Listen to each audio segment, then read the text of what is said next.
Welcome to Film Strip, movie reviews presented by Continuous Play Podcast. These podcasts are spoiler-filled as we discuss the plots, characters, and themes of the films in review. All content used or discussed in these podcast episodes is the property of the respective owners and used under the Fair Use Act, Section 504, C2, Title 17.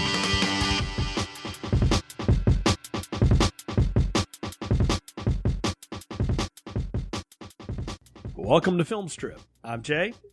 And I'm Ron. And this is our review of Black Dynamite, starring Michael J. White, Scott Sanders, Byron Menz, and a boatload of other people like John Sally's in here, Michael T. Williamson, lots of folks you know. Directed by Scott Sanders, released in 2009 on a budget of $2.9 million, grossed $296,000 at the box office. Not exactly a box office smash, Ron, this time for the Black Dynamite. But it also didn't get a wide release, so it made all its money on home video. Yeah, and spearheaded the animated show, which has made the money, and that's where it's done well, and it's getting a sequel as we speak. Like 2018, there will be a Black Dynamite 2. But, we talked about, we did two, I guess, quintessential blaxploitation films for the first part of our month here in February with Shaft and Dolomite. And now we do the spoof film, which is kind of a spoof of both and also a spoof of, like, Death Wish movies and other things. Like, this is drawing from a lot of places. Well, it's drawing from a bunch of different blaxploitation movies. You've got, of course, Shaft, and you've got Dolomite, you've got Superfly, you've got a little bit of the Jim Kelly black martial arts with an afro type of flicks. Yeah. You've got a little Game of Death. You've got it's drawing from a wide variety of 70s movies. Yeah, it's almost I think I joked about in the last podcast with Dolomite that Busta Rhymes was probably watching Dolomite when they came to get him in Halloween Resurrection, but he may have been watching Black Dynamite or some version of that, or the kind of film that Black Dynamite wants to riff on here. And when I watched this, I wasn't aware of it at all, and until you brought it to me, so I was totally new on it here. And one of the things that kept popping up in my head as I was watching it was how much this movie really wanted to be Airplane and Airplane 2. Those movies were spoofs. They were in the 80s, the early 80s, but they were spoofs of the 70s disaster flick, right? Towering Inferno, the airport, death at 77,000 feet or what the hell ever, all that kind of stuff. And a real political satire on the early part of the Reagan administration. Like, there was a lot of that in there too. And I don't know, I felt like this movie was kind of trying to do a lot of the same stuff, because parody movies are you got to be careful with them, because there's always that moment when you realize this has gone on too long and they've kind of run the joke out and now there's nothing left to do. And to me, like, the thing that makes the Airplane movies work is that they actually are able to maintain a plot in between all the gags that you follow and go along, and that's what keeps those alive. But other spoof movies like Scary Movie and Scary Movie 5 and all those others, like, at some point, like, it's just like, well, I've seen Charlie Sheen, Screw It Alien, I've seen it all now.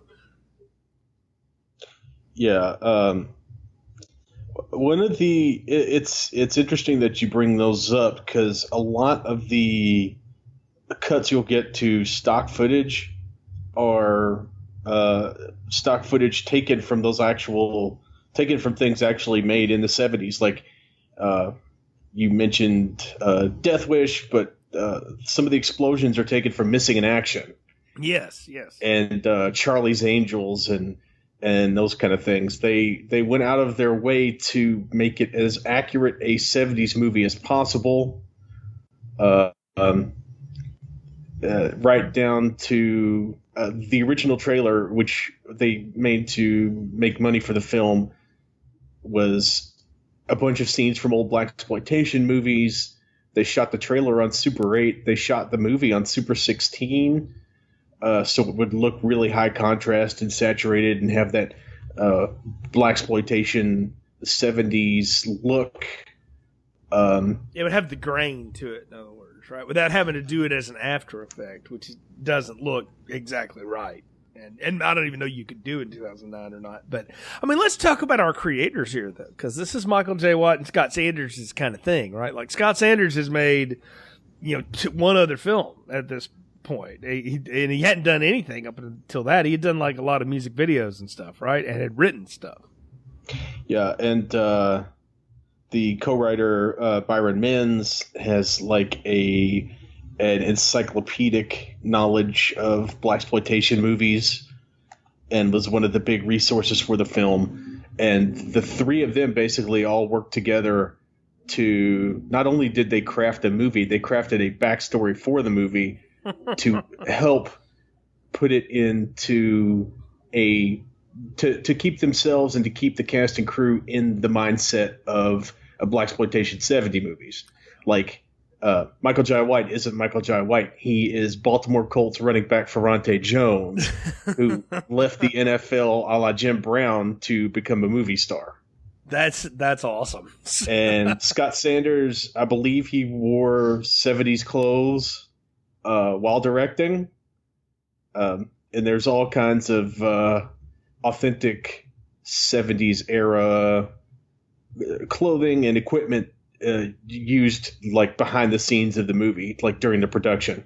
Right. Like, and he cut his teeth writing on A Different World and the Wayans Brothers shows and stuff like that. So he's a comedy writer. These are, but Michael Jai White is not somebody I associate with comedy because I only know him from Spawn, and which maybe one day we could get around to. And he has a small role in The Dark Knight. But I don't know him from anything else, especially anything like comedic. The closest might be his brief appearance in Teenage Mutant Ninja Turtles. The original one is one of the Foot Clan thugs. Oh, that's awesome. So I didn't realize he was in that. So, okay. I think I've seen him in other stuff, and I'd have to go and look at his filmography, and I don't remember it off the top of my head. But I don't know him from a lot of big time productions. I think he's worked pretty solidly, but he's not somebody I associate with comedy, right? Like we talked about, it's just not who he is. No, he's not necessarily a comedic actor.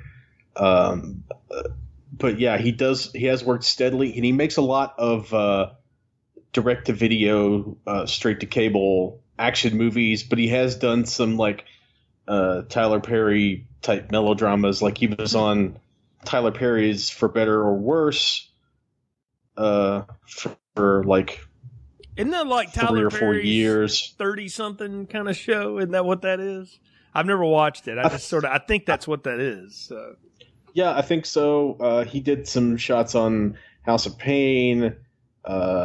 He's done some voice acting work. Well, he's got a great voice, we should say. I mean, he has an incredibly neat voice because he can sound like it's always the same deep, smooth, always super serious kind of voice, like he just does this thing. I think there's like a joke when someone's like, "Aren't you smiling?" "I am smiling." Like he's just always total like badass. I think that's his persona, and he plays that pretty well. And I think the comedy in him of this comes out of the fact that he plays everything straight while everybody around him is ridiculous. Yeah, well, I mean, you can't have Tommy Davidson in a movie and have it not be ridiculous. Yeah, that guy just screams it. Exactly. So, but you know what, though? I have a feeling a lot of people may be familiar with the animated stuff that's Adult Swim more than they are this movie, Ron. And for that, I'm going to ask you, give us a good plot summary here on Black Dynamite. Oh, you bet. Black Dynamite is the ultimate street superhero. He's a Vietnam veteran, he's a CIA agent, and he's an all-around martial arts master who's a legend among the people. Damn it, he played for the Colts, too? Ferrante Jones played for the Colts. Black Dynamite would not sully himself with something other than the pursuit of his kung fu. Gotcha. There's a new drug on the street, and it's aimed right at the most vulnerable population, the orphans. Since Black Dynamite was an orphan, and since the man killed his brother Jimmy, who's played by a very young Baron Vaughn of Mystery Science Theater 3000 fame, Dynamite is given his license to kill back by his old partner and set loose hunting down the shady organization putting drugs on the street. Turns out Jimmy was working for the CIA. He wasn't a two-bit drug dealer after all. Black Dynamite tracks down the thugs who deal the drugs, takes the drug dealers off the streets, puts it into the smack, and gets down with the sexy orphanage mama Gloria. But it's not just street-level thugs Dynamite is after. He's coming after the whole corrupt system. And it goes all the way to the top. Dynamite kills off the mafia, finds corrupt Congressman James's ledgers, and fights his way to the warehouse where the smack is coming from. However, it turns out that the real trouble isn't just smack, but Code Kansas. A fiendish plot from the government to bring the black man down to size. The source is Dynamite's old nemesis, fiendish Dr. Wu. Dynamite's militant friends are killed during an assault on Kung Fu Island, but Wu's thugs are wiped out. Dynamite chases Code Kansas all the way to the White House. Black Dynamite squares off with none other than America's third most evil president, Richard Nixon. A Kung Fu battle ensues, and Tricky Dick learns a lesson after a vicious beating and a very long nunchucks battle. And Abraham Lincoln, don't forget that. And yeah, Deus ex Abraham Lincoln. Dynamite and Gloria pose over the fallen Tricia Nixon, and Dynamite promises to continue his quest for justice as credits roll. That's a pretty good plot summary there, and it goes through a lot of stuff. I mean, we go from getting heroin off the orphanage to beating the hell out of Richard Nixon. I mean, that's a lot for 84 minutes. Yeah, yes, this movie does not, true to the source material, it does not slow down for things like exposition. Dare I say it's very American Ninja in that way, like the original. Not American Ninja. It's very The Ninja in that way. It's very much like that Frank Nero flick, where just things just happen randomly, and we just go with it because that's what we do. I want you to hang on to the fact, by the way, that Jimmy worked for the CIA, because we're going to be talking about that again in a week. All right, when we get around to some Black Panther, I'm just going to spoil that for you. So just hang on to that thought for a minute, Ron. So, but yeah, we get into this, man, and we get this opening scene, and like this is when I realized, like, oh man, yeah, this movie is super cheap. Because it is as if you just pulled up behind like the back lot with no permit and just shot this shit in the street. Well, that's pretty funny because they did shoot it a lot on the streets in Los Angeles, and they shot it in 20 days, excuse me. Good grief. So the production moves as fast as the plot does. Oh, yeah. And some of the mistakes that did make it to the film are intentional, like the floating boom mic from Dolomite. I thought that would, so I noticed it, yeah. But others were unintentional, like at Roscoe's Chili and Donuts when the mobsters come up and jump out of the car and the car starts rolling away and the guy jumps back in the car. That was unintentional. The guy didn't put the car in park. He jumped out of it, then jumped back in to stop the car. And they liked it so much they kept the film rolling and they kept that take in. I just can't even wrap my brain around that idea. But okay, so that you would even think to do that. But I guess if you're just so in the zone. But we get his brother Jimmy killed by the shady organization here, right? Like it's. I don't know. There are three dealers standing there. Like, one of you is doing me wrong, and then there's like a massive amounts of gunfire. Yes, Jimmy gets shot. I don't know, a dozen times at least. Oh, easily. I mean, this was you talk about missing in action. This is missing in action 2 and Death Wish 4 level shootings. I mean, there was lots of squibbing, lots of bullets, lots of practical effects. I mean, again, going cheap, that's what they have to do, but. That was kind of nice to see. I always like it when good practical effects make an appearance. I even like bad practical effects like these. Yeah, there's plenty of those throughout this, but the shootings looked okay. I mean, it wasn't that bad. So, yeah, I think it all for what they were trying to do. I think it worked perfectly. Yeah, and I do think that the shooting worked really well. Yeah, I mean that, and you've got the over exaggerated gun sounds and everything else. I mean it all sets a scene here that we understand what kind of world we're playing in. Yeah, and one of the funniest things about that whole opening scene to me is Jimmy's accent. And that is a spoof of one of the movies that was considered for Blaxploitation History Month and that may make an appearance in Halloween. The joke for that was based off of the way that William Marshall talks in Blackula, because he was a very well-known Shakespearean actor, and a lot of these Shakespearean actors go from doing Othello to doing these low-budget blaxploitation movies, and they're trying to shake off either the affect or their actual British accents. Well, that's the thing, and people forget this, but like Shakespeare in his day was considered like lowbrow, because of all the flowery language and all this kind of stuff. Nowadays, we hold that up as, the pinnacle of acting and all this stuff. But in its time, that was considered like what this is today. Like just low rent, lowbrow humor, which I find interestingly ironic that we come around to something like that. But I think Michael J. White's doing some of that too.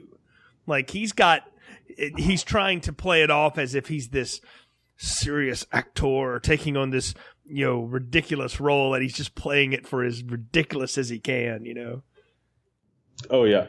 Right down to, you can see any emoting or any facial expression that he's doing, when his dialogue is over, you can see him drop his facial expression where the camera lingers just a beat too long on that shot.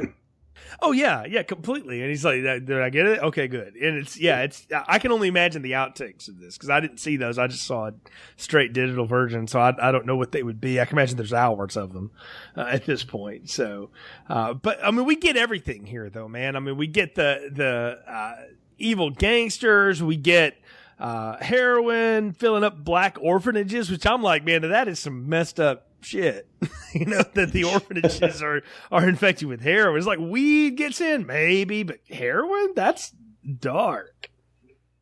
Yeah, it's definitely dark, but it harkens back, of course, to Dolomite, where there's also a subplot about drugs in the community. Right, because there actually were drugs in the community, though. They were using them as they shot Dolomite.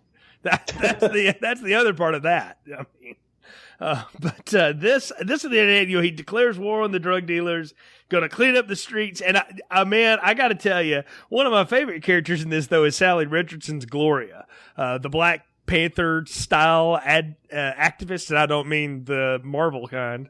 I mean the historical kind, right? Like that's what she's supposed to be. Yeah, she's great. She's really funny. I think she's one of the funnier characters in the movie. And true to form, she is given basically nothing to do other than to be sassy towards Black Dynamite and eventually fall in love with him. Right, because that's what happened though in blaxploitation films, right? Like you think about all the things that were exploitative about those films, and the women in them are like until Pam Grier came around, that's all the women were allowed to do, right? Was just be sassy. You would get the occasional kung fu bitches, and you get those in this as well, yeah, which is hilarious. Yeah, there's plenty of those in this, right? So, but we didn't even talk about what the actual opening is, though. It is a spoof commercial, right, for Anaconda malt liquor, which. If any of you want to get a good laugh, go to YouTube and just look up Billy D. Williams Colt 45. And then look up the SNL version of that too, because it's just as bad.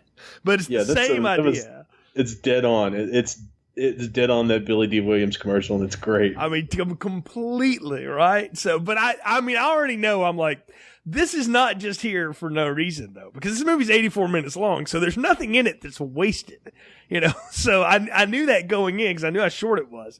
And when I saw this, I was like, this is going to play part of the plot. I had no idea what it was going to be. So we go from heroin being like the thing to it. And this is like a conspiracy theory that's been around for years, that the CIA infiltrated the, particularly LA, and Compton and places like that with drugs to try to keep the black man down. Right. And this is all around that there's some drug that the government manufactures malt liquor. There's that. And then that they put some drug in it that basically shrinks the manhood down of the men who drink it. Yes. And that actually was inspired by a real life urban legend that Church's Chicken was putting poison in their food to try to kill black people. Wow. I have never heard that one. That's new. I'm going to have to tip the guys off at Generation Y about that and see if they can get on that one. Because that's a new one, man. I have not heard that. But you know what? That's what I look at this and I'm like, again, this is why I keep saying this movie wants to be Airplane.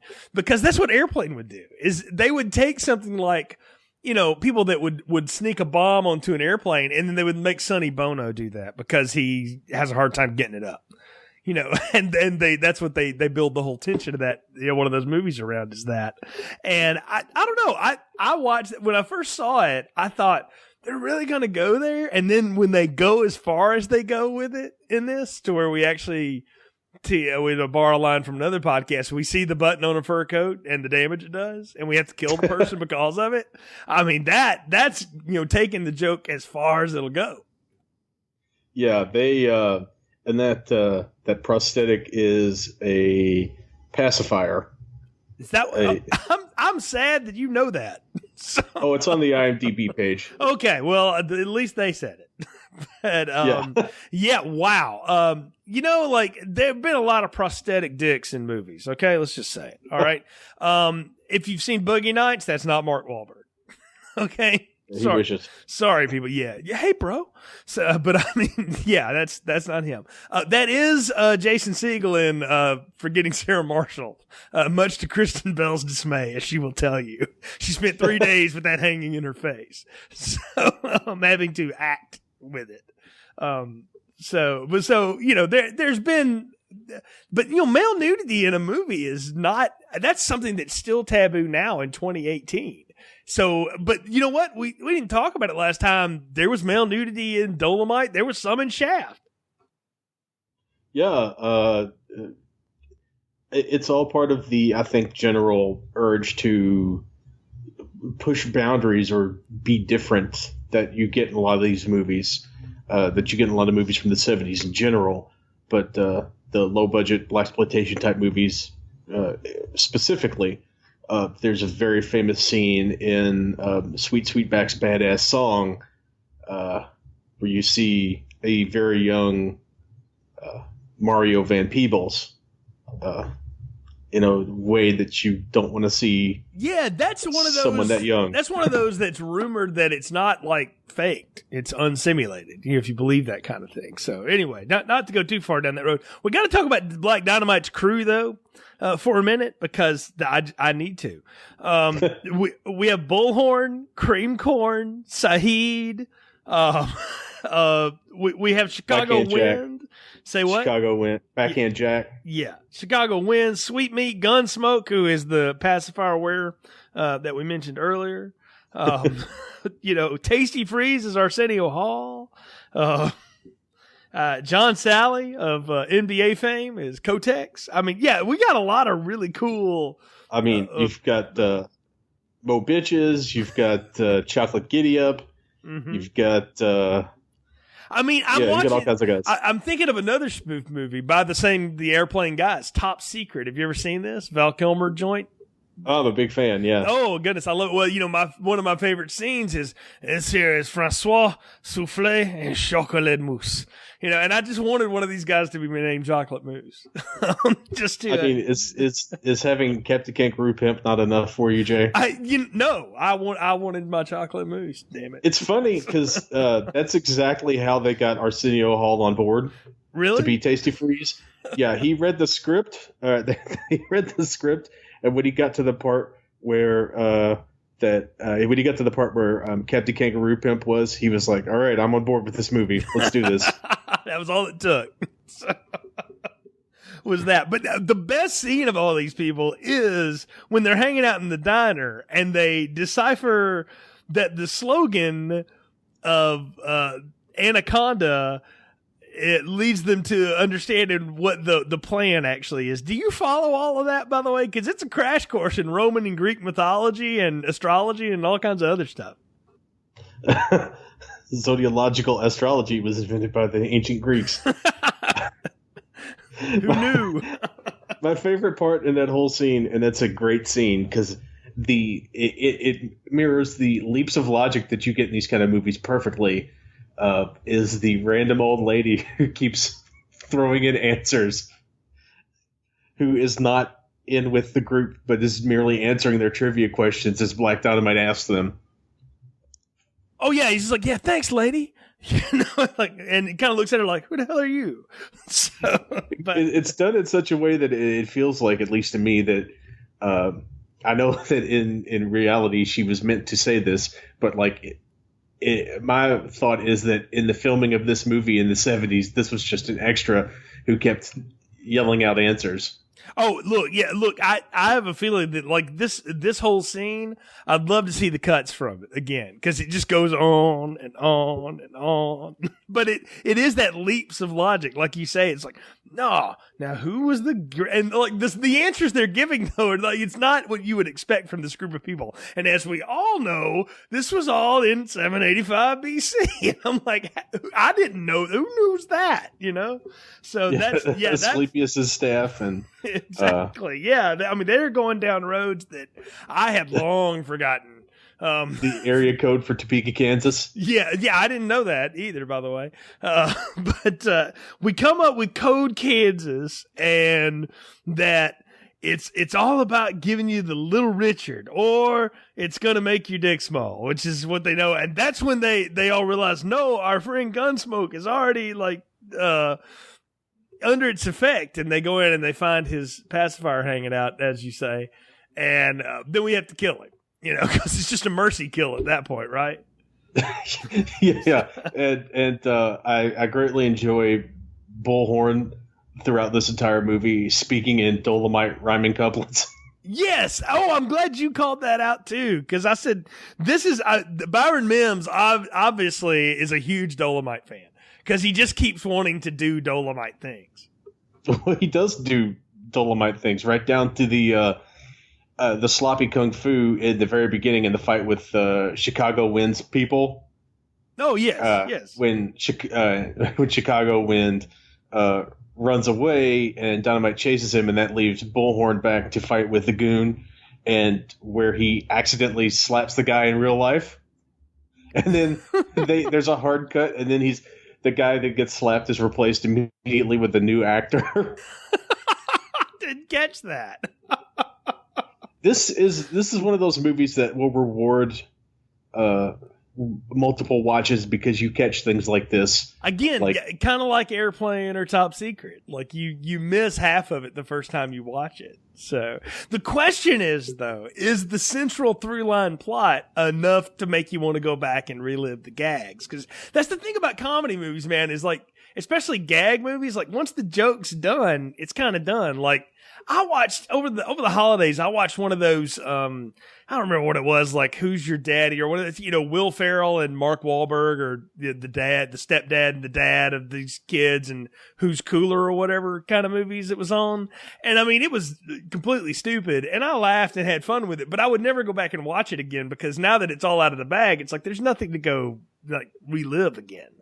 And that's the question about this movie is it worth it to go back and relive those laughs to follow this straight line to the White House? I mean, I definitely have an answer to that, but well, yeah, that's why we're reviewing this. Yeah, yeah. I mean, I'm the one who said we need to watch this movie. I'm the one who owns this movie on DVD.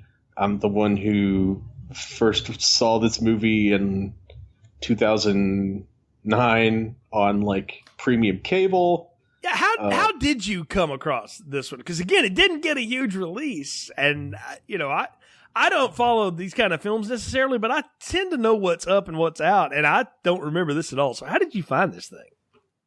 I think it was on Showtime. I want to say it was Showtime.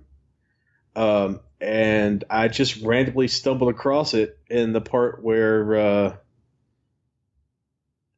I think the part that I first came across was when Black Dynamite and company were headed to Kung Fu Island. Okay, which is near the end, we should say. So. Yeah, which is the middle to the end of the movie. Actually, no, I take that back. I think the first part of it I saw was the militants in the very beginning, earlier in the movie, where the militants turn startled. Sarcastically, I'm in charge. Where that guy's mouthing off the Black Dynamite and reading the stage directions as part of his lines. Yeah, he's just reading it. As part of it. Kung Fu Island is funny because it is the Game of Death, Enter the Dragon part of the Octagon part of this movie that this movie wants to be, right? Like it keeps playing with all of those tropes. I mean, we have Dr. Wu, which is Fiendish Dr. Wu. Fiendish Dr. Wu. I forgot. Yes, the adverb is part of the name. So, but Fiendish Dr. Wu, and you have the whole bit that like a good Bond villain, he tells his nemesis everything he wants to know instead of just killing him, because that's what you should do. But anyway, Scott Evil was right. Just shoot him. We'll get a gun together and we'll shoot him. But but the my favorite part is that the whole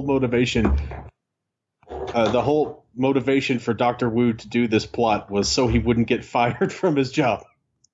Yeah, no, that's the weird thing. It's like there's no world domination or whatever. It's like, no, I just don't want to get fired. But that's because he's working for, all the way up the ladder, the White House, right? Of course, because that has to be the evil. You called him the third most evil president in our history. I'd love to know who you think the other two are. Richard Nixon. Yes, and I think you mean the Honky House, because it's not the White House. That is right. It is the Honky House. Yes, not in 2009 it wasn't, but okay. Well, no, but it is now. And it definitely was during Richard Nixon's reign of paranoia. This is true. Yeah, you can't call that a reign of terror. It definitely was a reign of paranoia. So, and that's one of the funniest.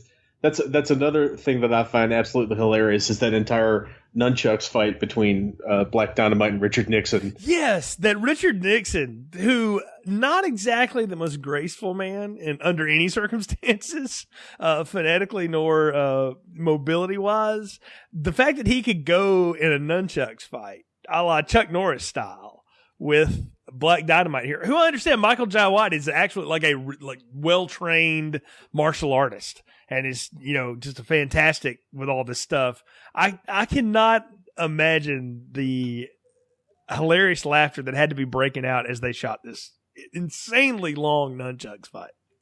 And speaking of things I don't know if you noticed or not, but the stuntman for Richard Nixon, who does most of the action scenes, is Roger Yuan, who played Fiendish Dr. Wu. Now, I did notice that, yes, and that's what I was going to ask you. I was like, are we to believe that Dr. Wu is actually Richard Nixon and he's just switching identities back and forth? Because I kind of took it as you could read it that way. No, that's not it entirely.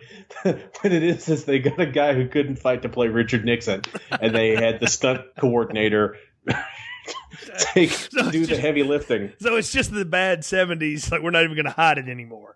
So kind of yes, right down to having an Asian play a white guy with a glue-on wig where the Asian guy is bald. I mean, hey, John Wayne played an Asian guy once, so it's only fair, Ron. It's a good point. I mean, we earned that one. So I mean, that's okay. But I do think that's part of the fun is that Richard Nixon not only is great at nunchucks, but according to this, is also into bondage and cross-dressing, which, like J. Edgar Hoover, I buy that. But Nixon, I don't know. It seems kind of against his Quaker upbringing. Yeah, I don't know if his phlebitis would oblige him being bound up with a whip by what may or may not have been a prostitute. I don't know. All I can think of is Anthony Hopkins as in Nixon going, "Patty, get me my dress," as he often liked to do. And if you've ever seen that, very, very boring Oliver Stone version of Richard Nixon, which is something to say too, right? That Oliver Stone does boring things, but he does. And so, and he has many times. But yeah, they give all this, but I love how, it's all built down where Nixon eventually just begs for his life, right? He just kill me because I don't want people to know, right?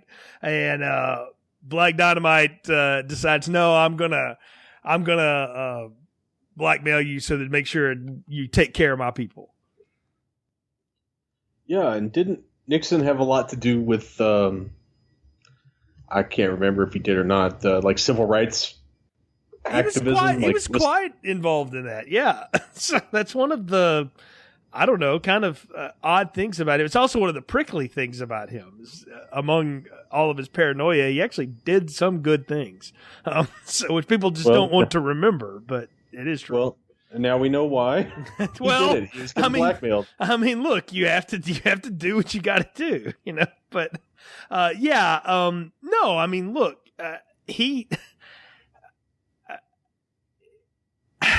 It's Nixon again's a prickly one, right? Like, I mean, it's funny, but he's the one that was really a big part of integration in the South and schools and all that. I mean, that was something he really pushed because, among other things, I mean, Nixon was not as staunch as a lot of people like to remember him. He was fairly progressive for his time. He also liked to, know what everybody was saying about him at all times, which is why he wasn't president for his full term.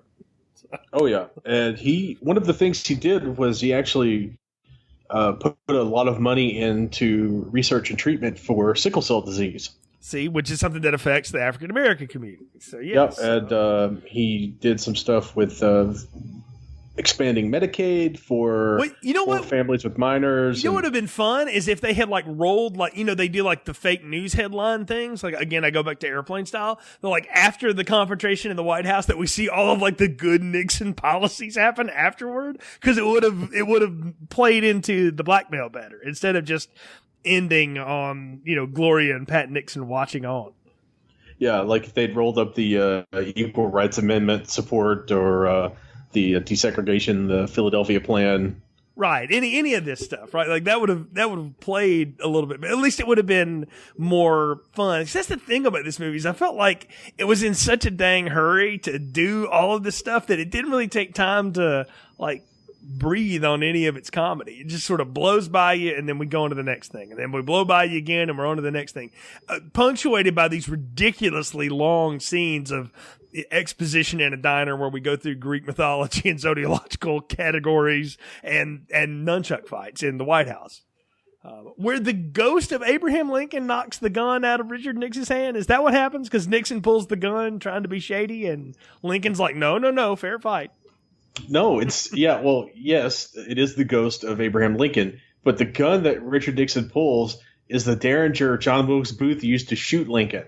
Oh, that's what it is. Yeah, there's a little plaque on it, and Jay, I really recommend you go back and watch this movie 3 more times. See, I missed that. You'll start catching this stuff, because I didn't see that the first 3 times I saw it.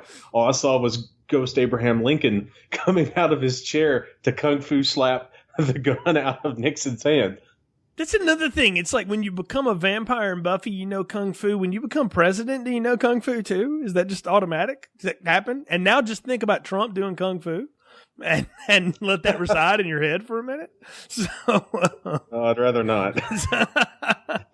I have a hard enough time seeing people repost that picture of him playing golf with his butt hanging out in khakis.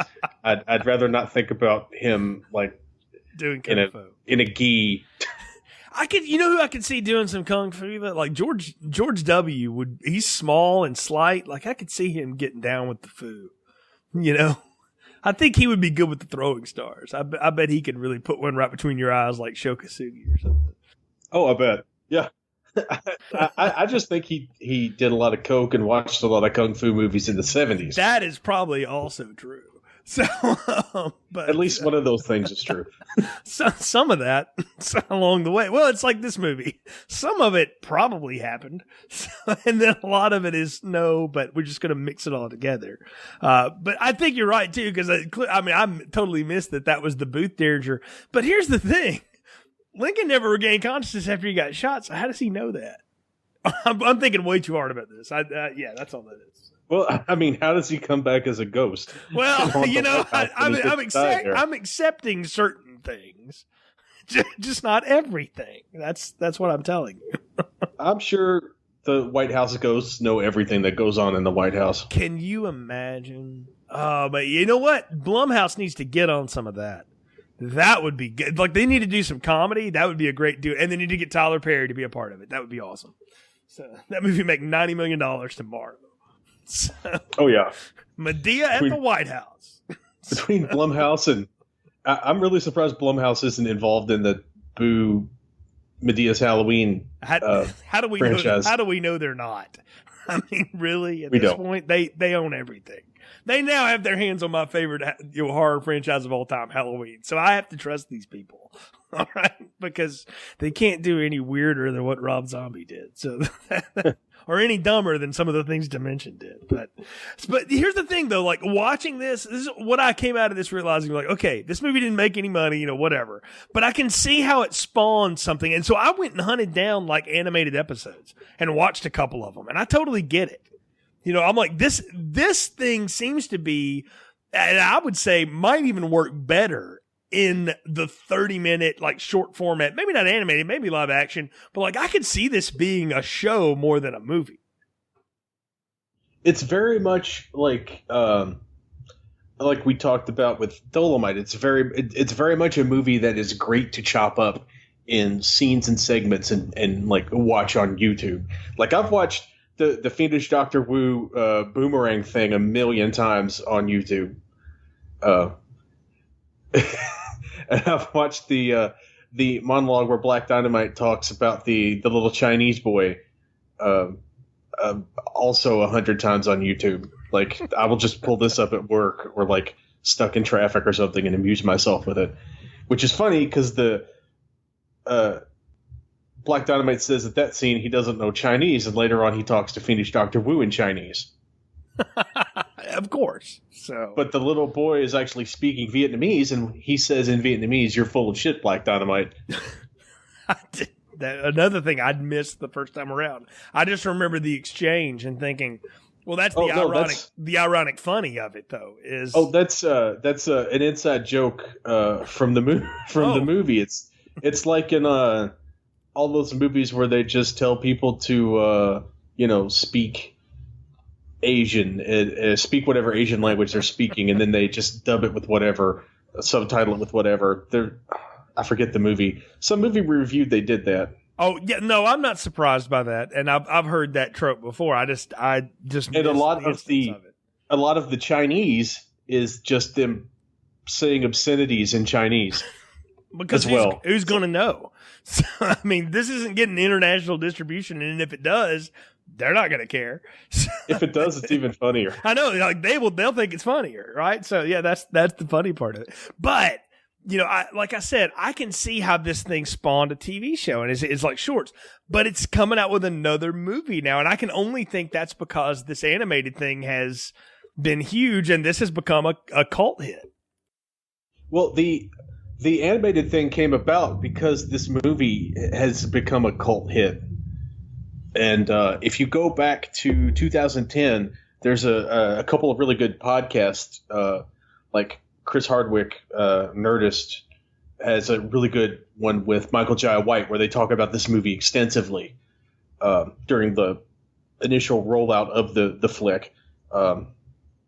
And yeah, it was one of those things that was a really slow build, but it gained steam to the point where Adult Swim was like, yeah, we can give you a couple $1 million to do a cartoon. And then the cartoon did well enough to get 2 seasons, and that helped them get the funding to make the next movie, which is not going to be a direct sequel to Black Dynamite, but it's going to be a Western. Oh, now see, that sounds funny because didn't Melvin Van Peebles, Mario's dad, like do Westerns and stuff too? Yes.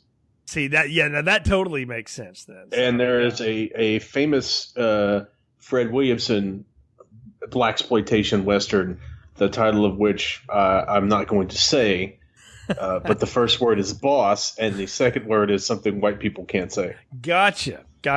So I think I know what you're talking about there, and we're going to leave it at that. But I follow what you mean. So I can see how this eventually gets itself back in theaters. I'll be curious to see how it works, because here's the thing we haven't talked about is a lot of the humor in this is based on things you can't say, particularly you can't say anymore.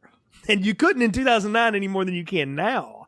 And I think that has ruined parody films in a lot of ways. Like, it's hard to do some of the edgier stuff without wondering, are we going to step over that PC line? And I wanted to ask you, how do you balance that and still make a fun experience for everybody? Or do you just say hell with it and step on everybody's toes? I think, to me, if you just say hell with it and start stepping on toes, I think it works out better.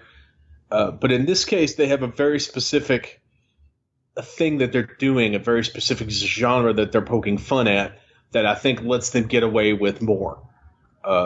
Because, they're not just directly parroting like Dolomite or Shaft or, those kind of flicks.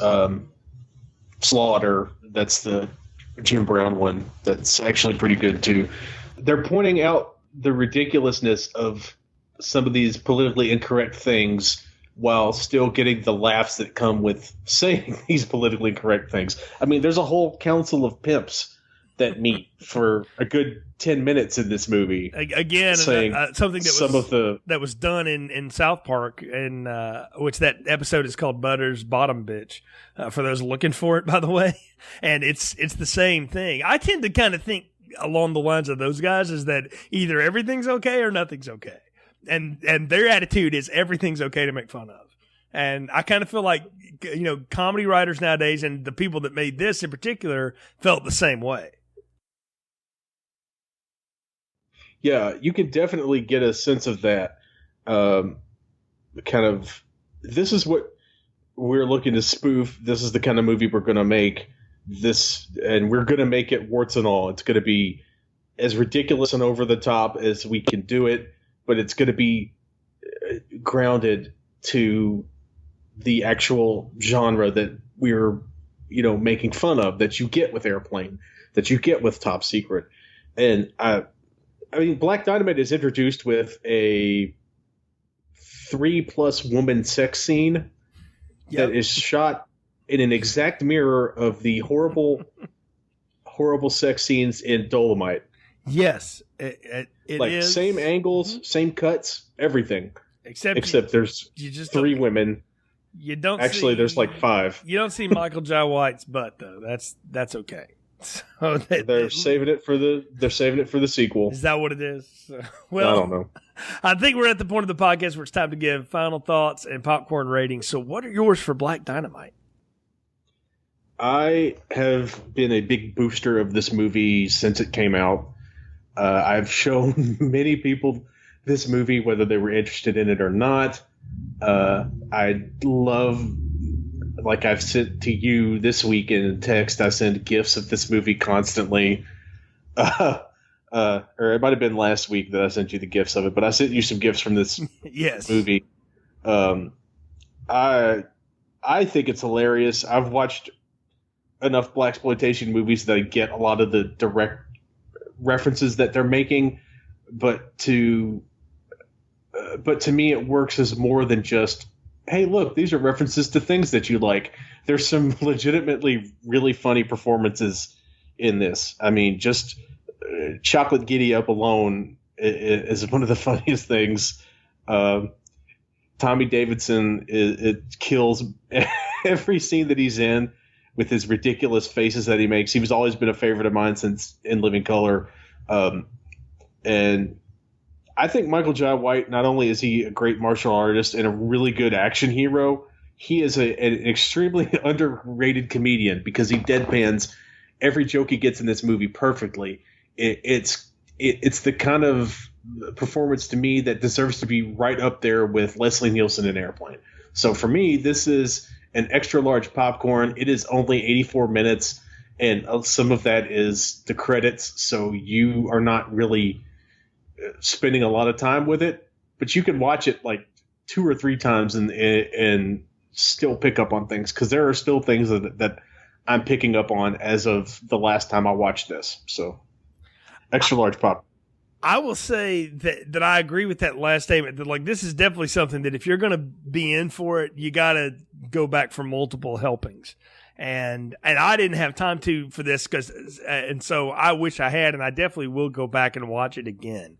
As far as like how this ranks, again, I came in not knowing anything about it, and then watching it, I gave you my judgment of it. I said, this movie wants to be like Airplane, and so along those lines, like, again, like I said before, the thing about Airplane that works for me is that there's a through line in there that works amongst all the gags that I can get into. And, Ted trying to get back with Elaine, which is, an age-old story. So it's funny and it works.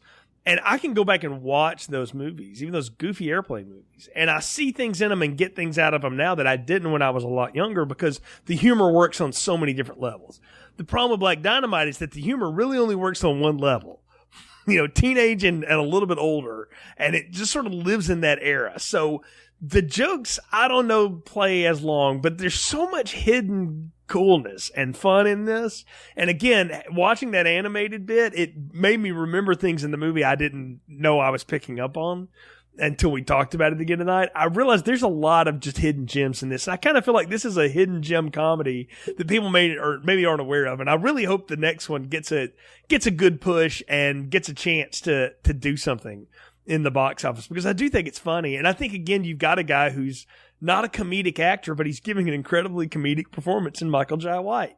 And so for that, I think it's a good, solid entry. I don't think it's extra large popcorn, but I do think it's good. So I'm going to give it a large. I think it's funny enough and it works well enough. And the ridiculousness of that end fight with the nunchucks and the ghost of Abraham Lincoln is enough to push it over the edge for me. So I'm going to give it a large popcorn and say I'm glad we did it as part of this retrospective for this very special February of what we're doing. So it will grow on you. Let me just tell you that.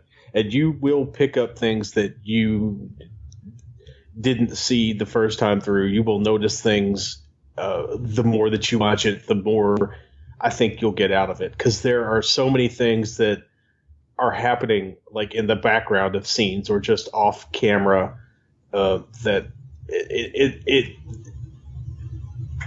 to me it had the same kind of track to me that like The Big Lebowski did. The first time I watched it, I was like, oh, that's okay. And then The Big Lebowski grew on me over multiple viewings, and I think Black Dynamite is very much like Airplane, that kind of movie, that even once you know it well, and I do, there are still things that, are lurking in the comedy background, as it were. Confession here, I have never seen The Big Lebowski. I know all the memes from it, but I've never seen it. So, oh boy. But ask me how many times I've seen Halloween 6, the producer's cut. So,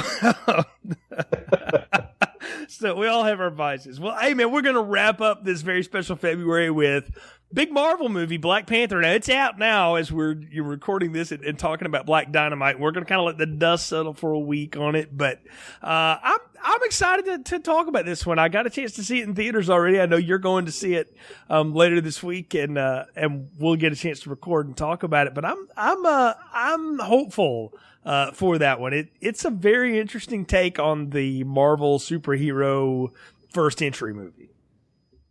Yeah, I've yet to watch it, so I'm excited. All of the local screenings around me were mostly sold out to actually sold out. So yeah, I mean, it's I'm hoping huge. that the dust will settle. Yeah, the thing 245 million, was it? Yeah, over the President's Day weekend. Oh yeah, I mean it's massive and will only get bigger as it grows, as these things do. I mean, these Marvel films have not been flops. I mean, even the supposed not good ones have all made unbelievable amounts of money, and the real good ones, make tons of money. So we'll talk about it next time on the show. But yeah, lots to get into with Black Panther before we wrap up February. And then I'm just going to tease something for everybody here, okay? Hang around to the end of the Black Panther show. We get kind of a big announcement, something we're going to be unveiling to talk about Film Strip going forward that I think you're going to dig, and we'll get more into that next time around. But folks, as always, you can find other episodes on our iTunes, Google Play, or Stitcher feed. Just search for Continuous Play Podcast, Film Strip, and you'll find all of our stuff. You can also go to our website, continuousplay.com/movies, and all of it's there. You also find links to our other podcasts in the Continuous Play universe. I ask you to check those out. And if you like the show, leave us a review wherever you get the show. It helps other people find it, and we appreciate the support. Until next time, for Ron, I'm Jay. Stay away from that anaconda, and we'll see you on Film Strip. Thank you for listening to Film Strip. You can find more episodes on our website, continuousplaypodcast.com/movies.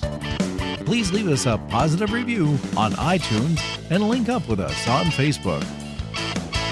The Film Strip theme music is produced and performed by Frozen Lake 121.